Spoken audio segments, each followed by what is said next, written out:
welcome to the Morris County Chamber of Commerce and the Morris County Economic Development Corporation. Today, we're going to finish our final part of emotional intelligence. This is the fourth portion of it. I believe that this will help you as a leader, as an executive leader, to really take your organization to the next level. We have on our YouTube channel for the Morris County Chamber of Commerce. If you go to the YouTube channel, you will be able to see the other videos there. We have made the videos available at the Morris County Chamber of Commerce. So if you want to go there and check out the other videos, they're posted for your convenience. Our objective, of course, is to help you succeed in business as a leader. We also want to thank Megan Huncher for making this available. She's the president of the Morris Chamber of Commerce, and she's made it available as the director of our Economic Development Corporation for the county to bring this to you and to help you succeed as a business owner, as a manager, as an entrepreneur, as someone that is in leadership. We ask for those that are logging in, please mute yourself so it doesn't interfere. We are recording the session, so we're going to make sure that we post on our YouTube channel probably by tomorrow. So if there's any part that you missed, you will be able to hit it on replay. We also will post it live right after the session today on Facebook Live. So you will be able to review it as many times as you like.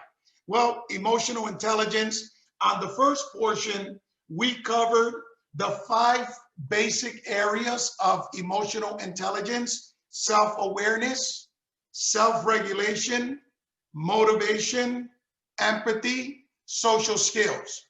You need all 5. And then we said to passion, add motivation to make it 7.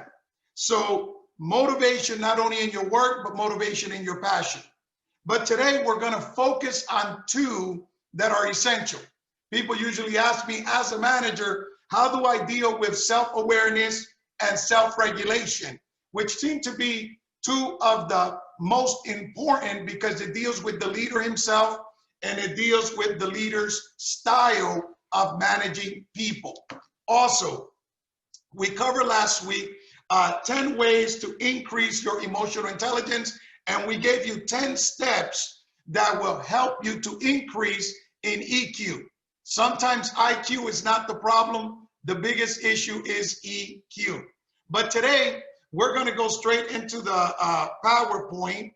And the 2 components we're going to cover today, if you want to take notes, is self-awareness, being conscious of your own feelings and motives, and self-regulation, able to self-control emotions and not make impulsive decisions. These 2 are essential to the effective leader. If we can internalize our feelings, our emotions, why we feel the way we feel, why we act the way that we act, then we are able to really put the other 4 steps, the other 3 steps or key steps in perspective, and then add to that passion and motivation. So today, one of the issues of self-control and knowing self-internalizing is taking charge of yourself. The essence of greatness is the ability to choose personal fulfillment and circumstances where others choose madness. Life is very brief. Ask yourself, should I avoid doing the things I really want to do? Should I live my life as others want me to? Are things important to accumulate? Is putting things off the way to live? If death is so close, how can I live my life effectively? Ivan Lynch said, have I become a life in which I have given up control of myself in order to fit into a system?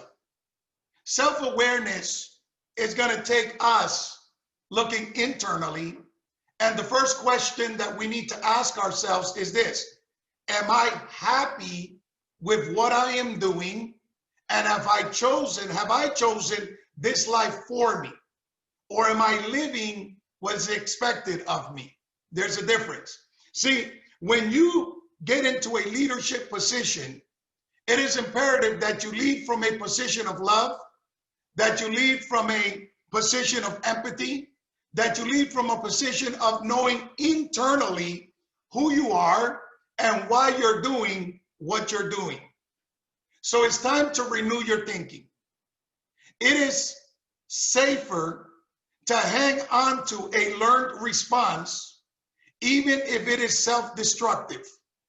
Moreover, you can eliminate having to change and take responsibility if you keep the erroneous zones intact, Dr. Wayne Dyer. Sometimes it's very hard for us to renew our thinking and to renew our patterns of how we act and how we react to certain situations.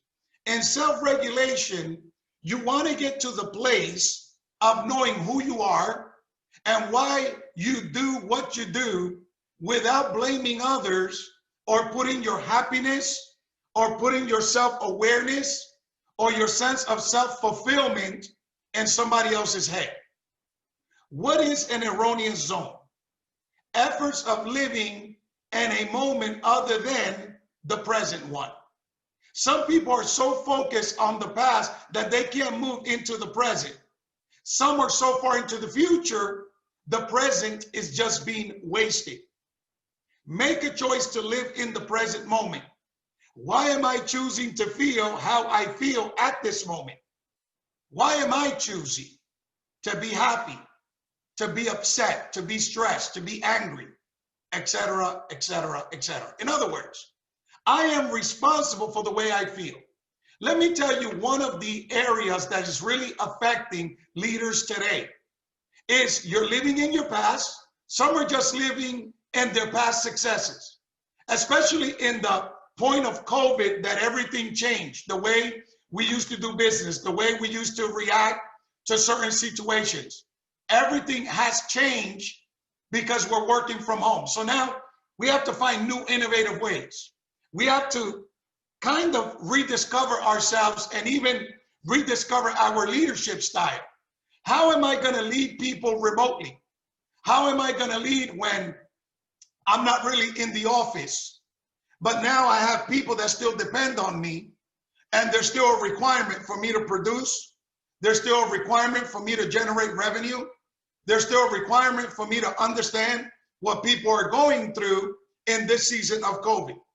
So it's important that you live in the present. So what happens? Some leaders revert to the successes of the past. And all they talk about is their past successes and the issues of the past, whether good or bad, their failures, their successes, and they're living in the past. And then you have some that are living so far in the future. We're living for tomorrow, and our stocks will be worth so much money tomorrow. And tomorrow, I will take that vacation. And tomorrow, we will do this and we will do that. And you live so far in the future that you're not living in the present. And one of the things that science has discovered is that this thing I have in my hand, the cell phone, does not allow us to live in the present moment. We're so stuck on media. We're so stuck on innovation and electronics that it's very easy for us to be in the room and not be present. So one of the things in really becoming an effective leader and becoming self-aware and self-regulate is to turn off all distractions and be present. If you and I are having a conversation, I need to be present in that conversation. I should not be looking at my phone. I should not be thinking of my past. I should not be thinking of the future. I should be enjoying our conversation at the moment, at the present moment. In order to become successful in growing in your self-awareness and self-regulation, it is just to be present. How many of us sit at the dinner table, but we're not there?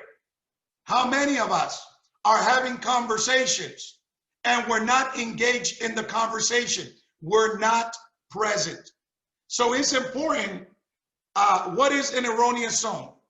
Efforts of living in a moment other than the present one. The only thing that you control is your present moment. Now ask yourself, how many present moments have we wasted? We've been too far in the future, or we've been stuck in the past, and the present has not been enjoyed as we should enjoy the present, the right now. Learning how to navigate through life right now. This is what's happening at the moment. How am I navigating? How am I internalizing? How am I feeling? How am I directing my own feelings in order not to affect my team? And if I'm going to affect my team, how do I affect my team in a positive manner? It's important to know self. Make a choice to live in the present moment. Why am I choosing? See, no one can make you feel anything you do not allow yourself to feel. Some people, because it's cliche, we say, you made me upset. You got me angry. You this. But the fact is that no one can live in your head but you. No one can control your feelings nor your emotions but you. So the key to ask yourself when you see a rise or you see tension or you see that the group is not acting right or you see a lot of stress, you've got a choice. I have a choice to feel how I want to feel in the present moment. So in other words, what you need to take back is your thinking. You need to take back your self-empowerment. You need to take back who you are. If we renew the way we think about this, and we're going to cover this today. Thoughts lead to feelings. So in other words, my feelings are a byproduct of my thoughts. So if I can control my thoughts, I can control my feelings. So what happens in leadership is if we're reactive and we're not proactive and we don't take time for self and we don't take time to internalize and we don't take time to self-analyze, we allow circumstance, we allow outside influence, we allow situations to control our emotions, to control whether I'm happy. Well, I'm happy if, I'm upset if, I'm stressed if, I'm angry if. So what we've done is we've given so much control of ourselves to others and to circumstances that sometimes we don't know how we're supposed to feel because we're basing our feelings on the circumstance, on the situation, on whatever we're going through or whatever the group is feeling at the time. So in self-awareness, you begin to internalize and say, no, I'm going to choose to be happy. I'm not going to choose to be upset. I'm not going to choose to be stressed because only I can control my own feelings. I tell you what, if you write that down, that right there will change your life. Because becoming self-aware is asking yourself, why am I feeling this way? Why am I acting this way? Why am I so upset? Why am I doing what I'm doing? Is it what I want to do? Or is it what I feel obligated to do? In other words, you want to get yourself back to center. You want to get back to a renewed mind. You want to get back to where you are in control of your thoughts and of your feelings, and those are not being controlled by the sphere outside of you. So that's a nugget there to really add to your arsenal as a successful leader. What are feelings? Let's address that for a moment. What are feelings? So then we go through a major premise. I can control my thoughts. I want you to write that down, and I want you to say that. I can control my thoughts. Minor premise. My feelings come from my thoughts. So then if I'm doing logic, then what's my conclusion? I can control my feelings. See, I talk to a lot of leaders, and a lot of leaders have told me, well, Ed, people make me so angry. Ed, people make me upset.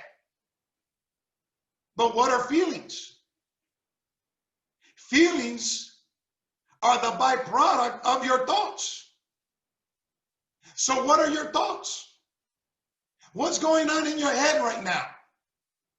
What are you allowing to live in your mind? Because that's going to be critical to your feelings. Feelings are the results of our thoughts and thinking. If we had no thoughts, or our brain did not have the capability of thinking, feeling would not be possible. If our brain could no longer have thoughts, and I tell people, your thoughts become your imagination, and your imagination can become your stronghold. Your imagination can be what destroys you from taking a risk, can be what prevents you from going further than you've ever gone before, can keep you from believing in yourself. Because our thoughts take control of our feelings, which then affects our neurological system. Because the brain doesn't know. See, the brain, whether it's imagination or reality, depending what you choose to dwell in, your body goes through the motions, and your neurological system is firing up as if you're going through it, because you're living in the world of your imagination. So your body's experiencing fatigue, strain, anger, even confusion, even if it's not happening, because your body doesn't know the difference between imagination and reality, because everything forms a picture in our brain. So you got to ask yourself, what's the picture in my brain right now? If your picture is always doom and gloom, or I'm upset, I'm angry, whatever thoughts you have are triggering your feelings. You know, some leaders say, well, I feel rejected by my team. Well, is that a fact, or is it your thoughts? Because if you're abiding in those thoughts, then it doesn't matter what your team does. You're going to feel rejection because you've given your thoughts a place to live. So now those thoughts are creating your feelings. So now you're no longer in control, but the situation is controlling you. So in becoming self-aware, you want to take control back. I want to take control of my thoughts. I want to take control of my feelings. So no longer am I going to allow circumstance to tell me how I should feel. I'm going to tell my circumstance how I'm going to feel in this situation. So now you start to get control back. Dr. Dyer, Wayne Dyer, was a psychiatrist, and by helping people to renew their thoughts, he was able to help people even get off different medications and get away from a nervous breakdown. He was able to help people by renewing their thoughts and their patterns of even believing, to get them to a place of self-actualization. I feel empowered. Part of self-awareness is you have to get your empowerment back. You got to get to the place that you feel I am valued, I know who I am, and I'm not going to let the external tell me who I am. Internally, I know who I am, and because I know who I am, I control my own feelings. Are you spending your life the way you want to spend your life? This is imperative. This is so important. I tell people all the time, how are you spending your life? Okay, let me go here. Self-awareness. How well do we know ourselves? I want you to think about that for a moment. How well do you know yourself? Are we acting on commands and expectations, or on self-will, self-desire, self-fulfillment? Have we lived the life that we really wanted to live? Or did we live, or are we currently living the life everyone else expects or has expected of us to live? If you don't take steps now, you can anticipate living your entire life the way others say you must live it. Life and intelligence is not your academic accomplishments. A true barometer of intelligence is an effective, happy life lived each day and really living each present moment of every day. Are we living present? Unless we make a conscious decision to do so, we are not, due to so many distractions. Now, let me unload this for you. Self-awareness is coming to the point of asking yourself, am I living the life I want to live? The life that makes me happy, the life that makes me feel fulfilled? Or am I living just what people command me to do? Am I living people's expectation, or am I living the life that I really want to live? That's imperative. That's important. There's many people that in choosing their career will tell you years later, I became a doctor, I became a lawyer, I became a teacher because that's what my parents wanted. But then they wait till they're 50 or 60 years to say, did I ever live my life, or did I live the life that everybody else wanted me to live? See, when you realize how short life is, and you realize that death is not that far away, even if the good Lord gives us 100 years to live, it's not a long time. And if we calculate how many years have we lost living in the past or living in the future and not living in the present? Am I just acting to get people's approval and to get people to accept me and to like me? Am I just living what everybody wants me to live, and because they affirm me and say, good job, because you're living the life they wanted you to live, not the life you wanted to live, but the life they wanted you to live. They give you affirmation, they give you encouragement. But when you're in the room by yourself, you feel empty, you feel lost. And you say, you know, this is not what I wanted to do. I didn't want to be a doctor. I wanted to be a singer. I wanted to be something else. See, in self-awareness is getting to the point of, what do you want? What makes you feel fulfilled? What's going to make you feel a sense of accomplishment? What's going to get you up in the morning motivated, pumped up, on fire? Is it the life you're living right now, or is it the life that everybody has expected you to live? It's not the same. Life and intelligence is not your academic accomplishments.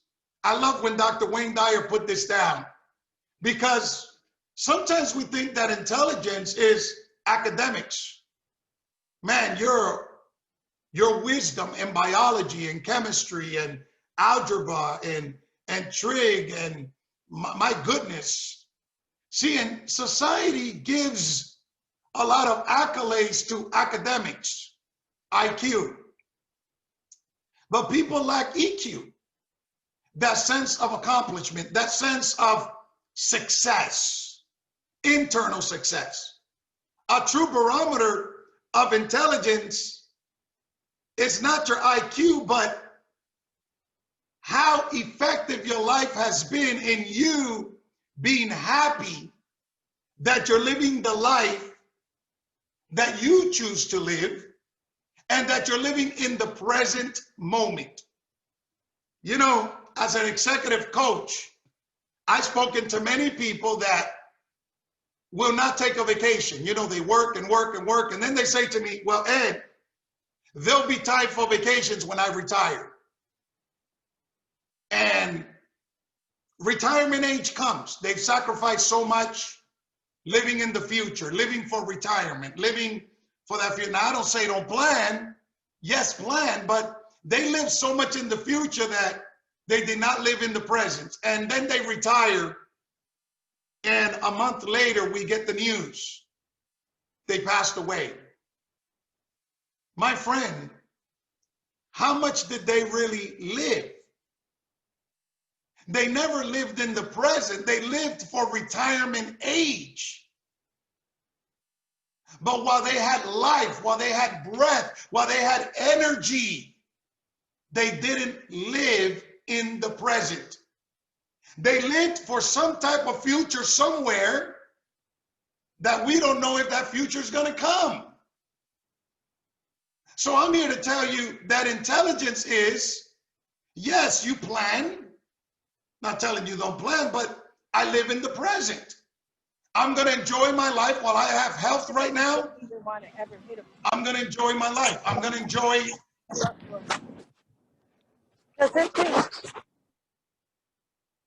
I'm going to enjoy my life. I'm going to enjoy what I do. I'm going to enjoy what I've been called to do. I'm going to enjoy my family. I'm going to enjoy every part of my life now in the present. If I want to have a steak, I'm going to have it now. Not in the future, because the future may never come. What you got to realize is that the past is not real.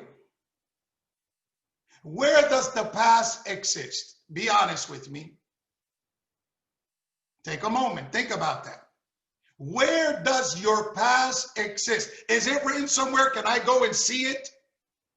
No, your past lives in your imagination. Your past lives in your memories, in your thoughts. But none of us can go to your past and actually get to it. Because your past lives in your head, or it might live in somebody else's head, but it doesn't really exist. Your past only lives in imagination. Your future is a dream. Your future is your dreaming of what may be. So then what do you have? All you have is your present. All I have that I can say is now is my right now, and now is not even now. Because by the time I finish the phrase, a few milliseconds later, I'm already in the present, and the words I spoke 10 minutes ago are already in the past. So if we think of life like this on a constant basis, every day, I'm living past, present, future, constantly all day. Because now I woke up in the morning, I had my coffee, but that coffee, as good as it was, that breakfast, only lives in my imagination, because breakfast, though it was a couple of hours ago, is already in my past. And every millisecond, I'm moving into my present. And by 6 o'clock today, I will already enter my future. So what am I saying? How are you living right now? What are your thoughts right now that are adding value, are adding energy, are adding the last two of emotional intelligence, motivation and passion? What is stirring up the fire? What's getting you pumped up? What's getting you excited to live this present moment? See, some of you took this moment to learn. And some of you are learning and you're taking notes because you're in the present moment. Some of you are not really learning everything I'm saying because your mind is already in the future. This is what I got to do later today. This is what I got to accomplish. This is what's expected of me. So whether you're living in the past or living in the future, you don't take advantage of the present because you're never in the present. You're in the past or in the future. Learn how to live in the present moment and enjoy it because it will change you as a leader. Okay. What is true intelligence? If you are happy, if you live each moment for everything it's worth, then you are an intelligent person. Dr. Wayne Dyer. We have the power to choose happiness or unhappiness in any given situation. We have to stop reacting the way people expect us to react. For example, as a part of the clergy, I've done a lot of funerals. What's the expectation in a funeral? People are crying, people are sad. Now, let's say somebody's laughing. You might read that as, oh my God, they're not compassionate, or they did not love him or love her. Because we don't think for a moment that people can choose the way they feel. But sometimes we expect people to feel the way we expect them to feel. Is a funeral, we expect you to be sad. But what if the person said, I've got the power right now not to be sad, and instead I choose to be happy? See, you have the power to choose happiness or unhappiness in any given situation. There is no real nervous breakdown. This might blow some people's mind. There is no real nervous breakdown. Nerves don't break down.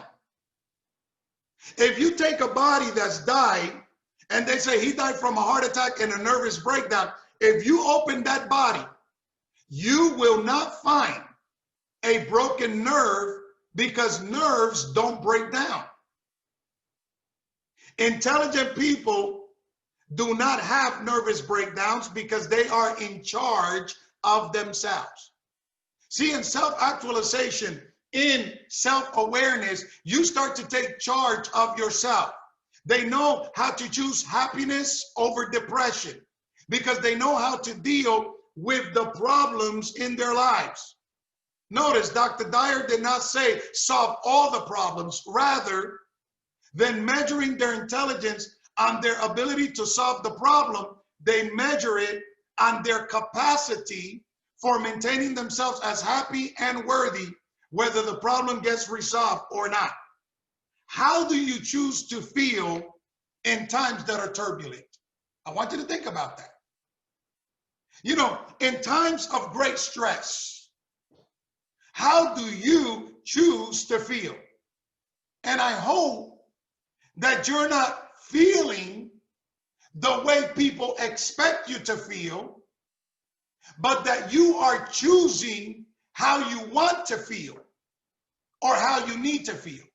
See, the problems are going to be there. It's not that we do not have problems. It's our self-regulation. How do we act towards those problems? What choices do we make?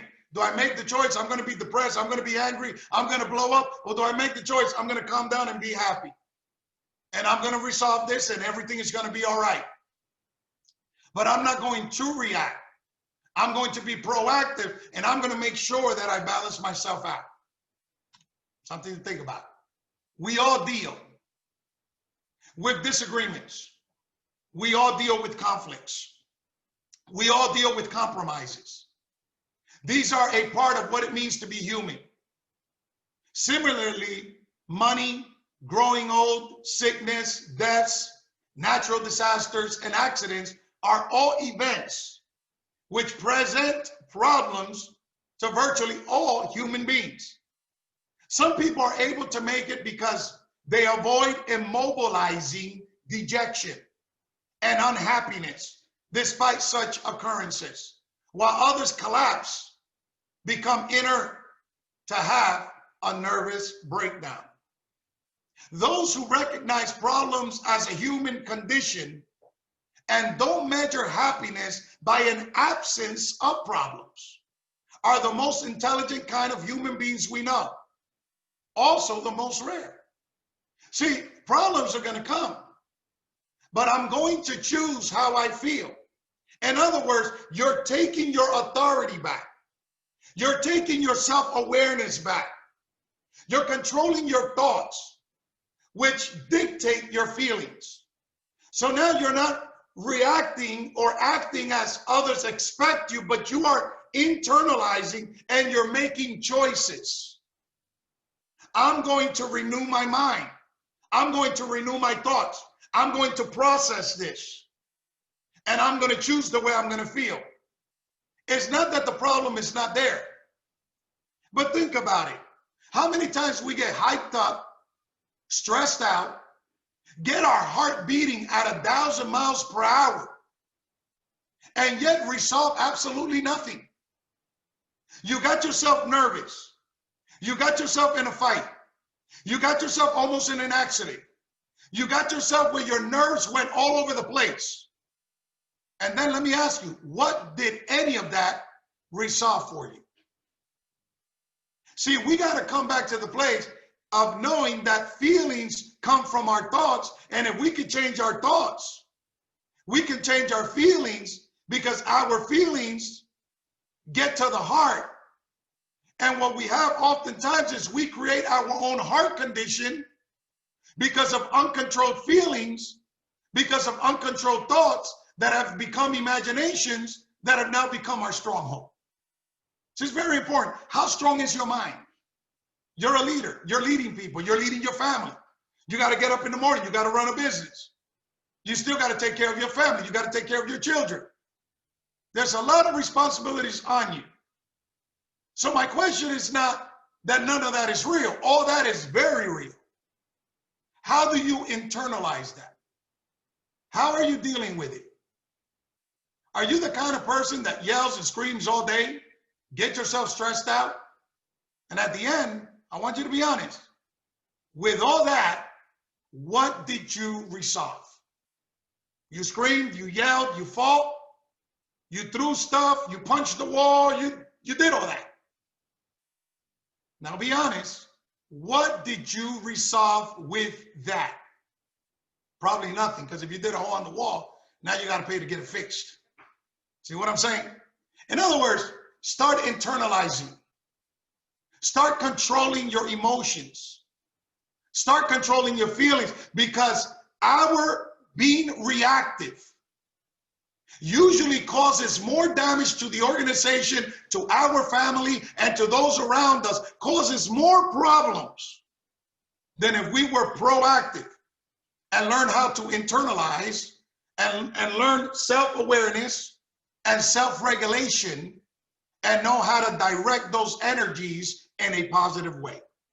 Because this is a fact.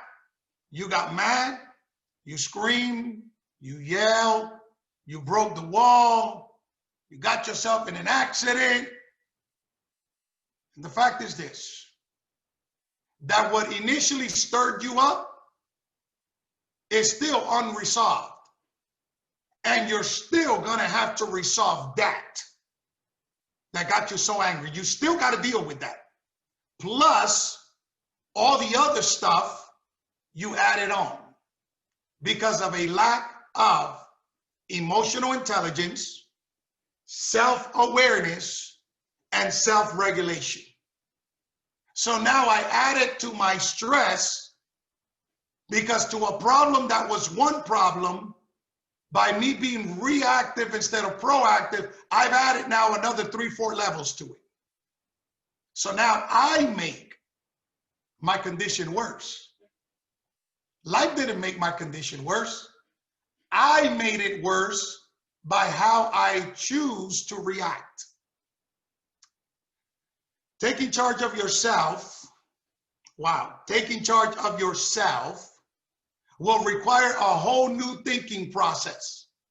One that may prove difficult because there are many forces in our society that conspire against individual responsibility.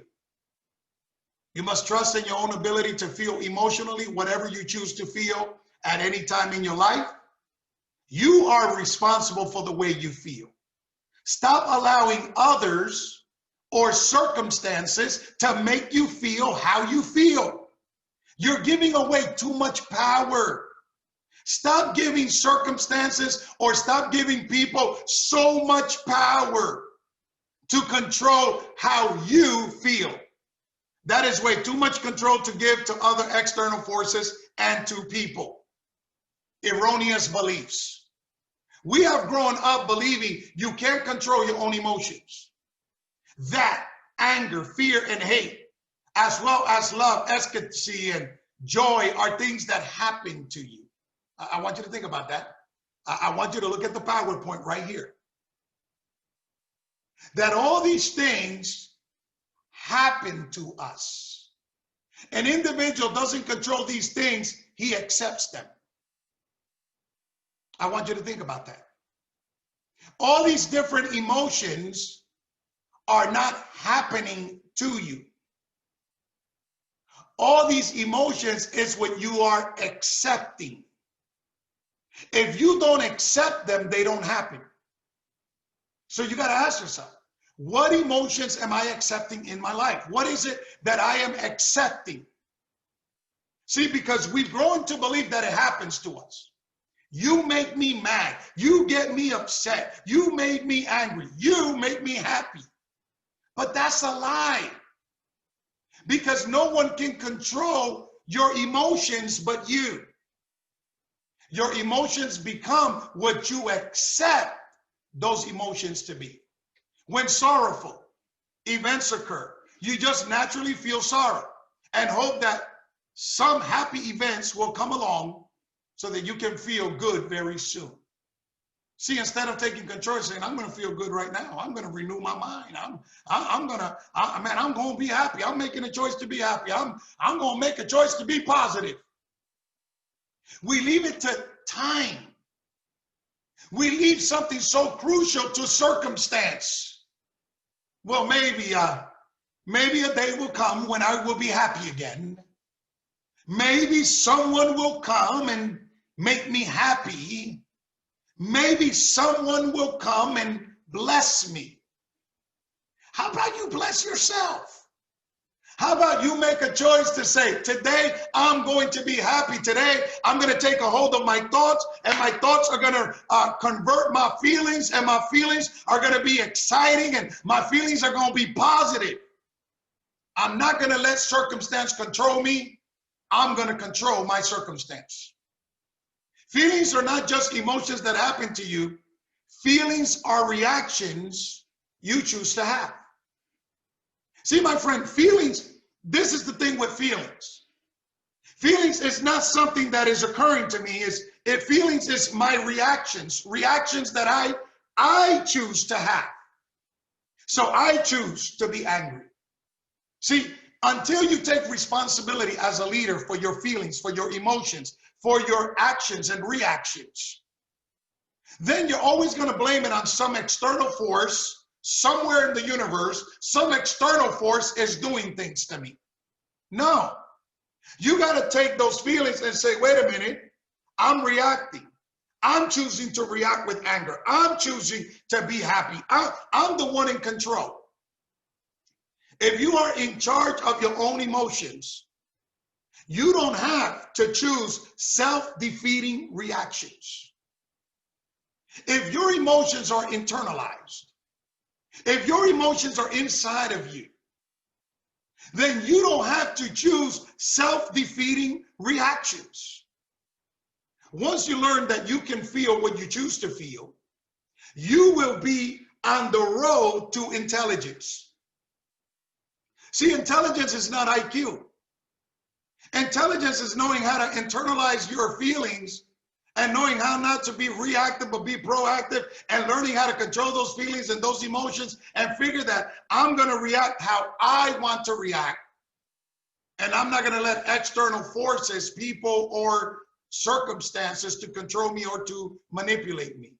A road where there is no bypass that leads to nervous breakdowns. This road will be new because you see a given emotion as a choice rather than as a condition of life. What?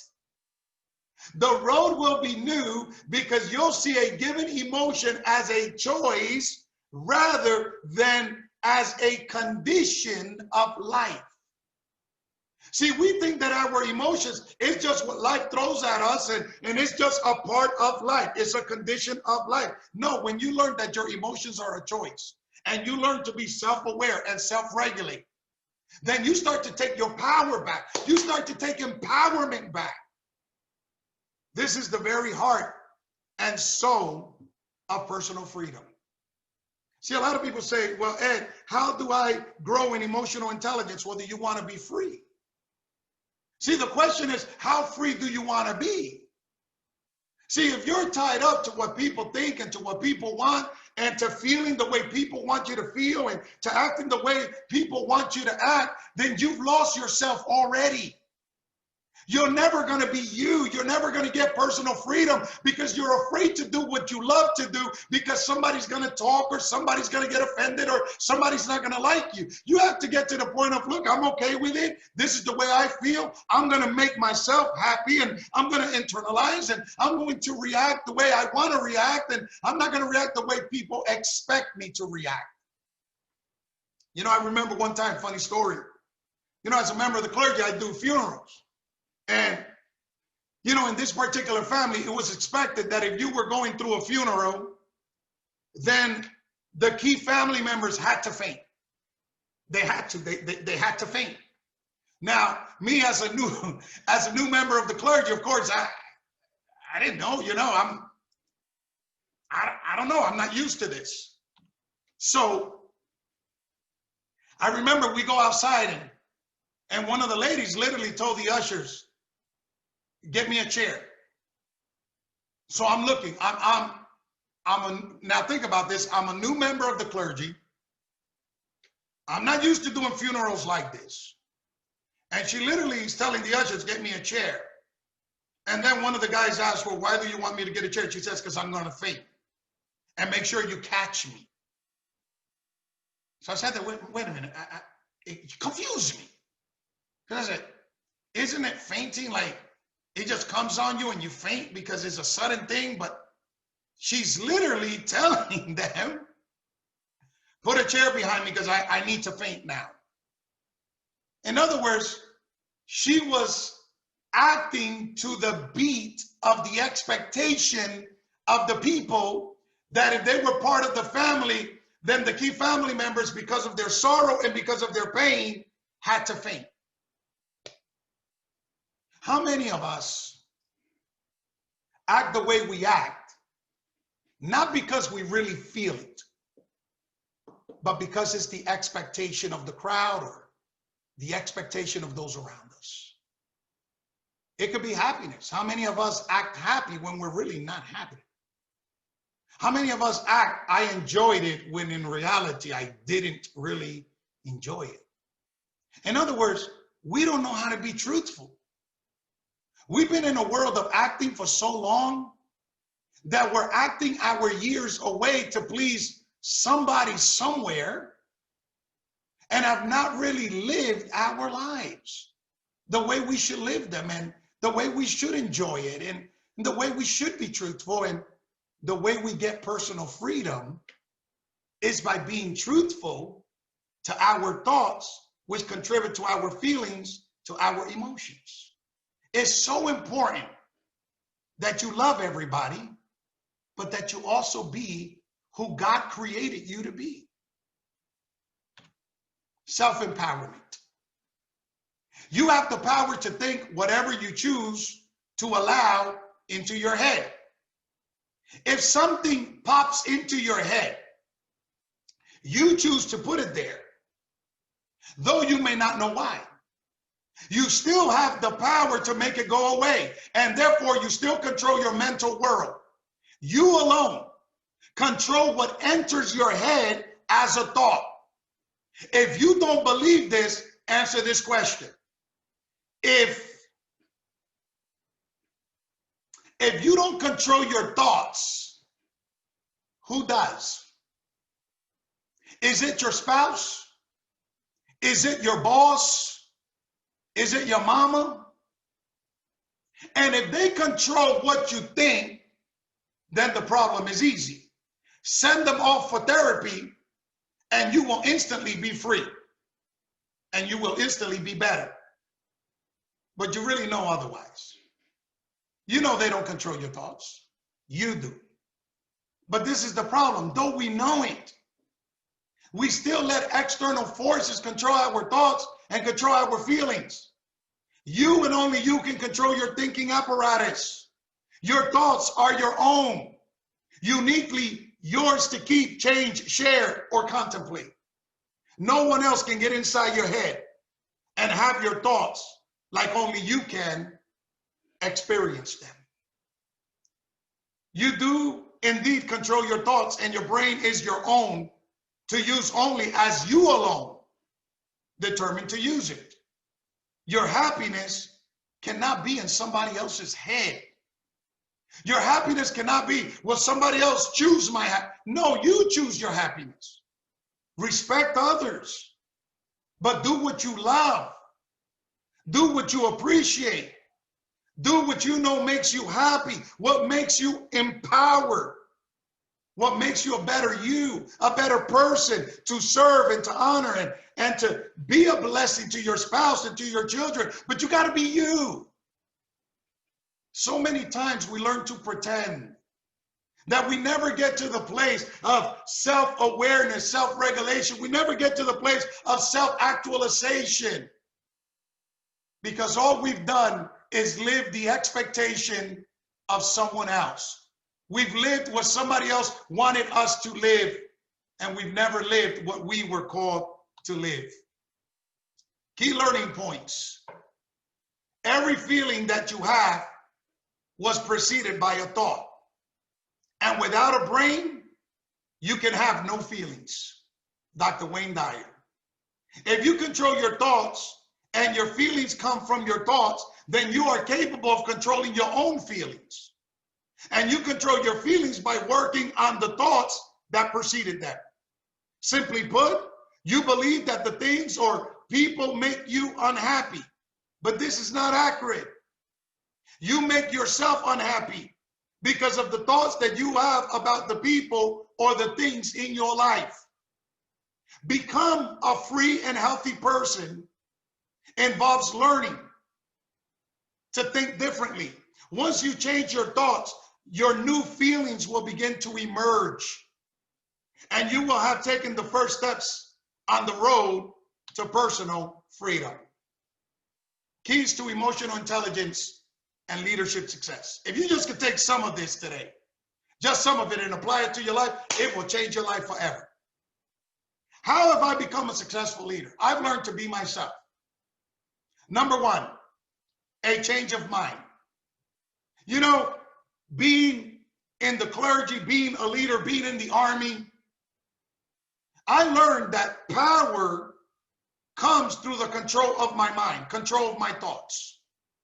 So a change of thoughts leads to a change of our feelings, which leads to a change of the heart, which leads to a change in our actions, which leads to a change needed to become an effective and successful leader. Leadership is influence, nothing more, nothing less. Dr. John Maxwell. See, I want to tell you that you've got the ability to change your life. You got the ability to become successful. You got the ability to be who you want to be. But if your life is controlled, is manipulated, your life is not freedom, your life is just what people expect you to be, but you don't live a day for yourself, the day will come that you will regret, because the years you lose, you can't get back. You know, I learned years ago. For me, my awakening really came in about 2013. You know, one kid was being shipped to Iraq. My daughter was getting married. Another son was moving to Ohio. And it felt for the first time in my life that everything was being pulled in all directions. My great friend, Dr. Rob Parsley's dad, passed away on my daughter's wedding. And I remember I sat in the room and I was like, why is this all happening to me? And I remember it was like a small, still voice. Then renew your thinking. What you accept is what becomes reality. What you reject loses power. So if you accept, I'm broken, I'm sad, I'm depressed, I have no joy. If you accept, I'm not good enough, I'm not capable, I don't measure in, people don't like me, people don't respect me. If that's what you build your thoughts on, then that's what you will be. That's what you will react to. But if you change your thoughts, I'm free. I control my feelings. I control my reactions. I control how I choose to live. And I'm not going to let anybody ever have power on how I'm supposed to feel. It will empower you. It will change your life. It will make you a better person. It will make you more successful. So that's all I have for today. But if you want